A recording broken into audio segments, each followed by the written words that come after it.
গরিবের সংসার। ঘরে তো বেশি চালও নেই আর শাকসবজি তো কিছুই নেই। মেয়েটাকে যে এখন কি রান্না করে দিই কিছুই বুঝতে পারছি না।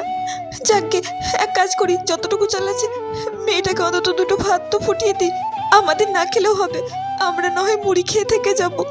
হ্যাঁ, যাই ভাতটা বসিয়ে দিই। এই মোনা, খেতে আয়, ভাত বেড়েছি। মা, খেতে দাও।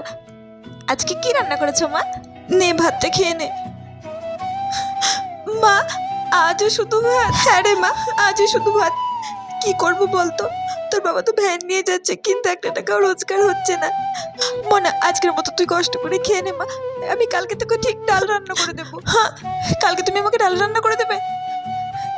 ঠিক আছে মা, তাহলে আমি আজকে শুধু ভাতই খেয়ে নিচ্ছি। মেয়েটাকে যে একটু ভালো কিছু দেবো সে সামর্থ্য নেই আমাদের।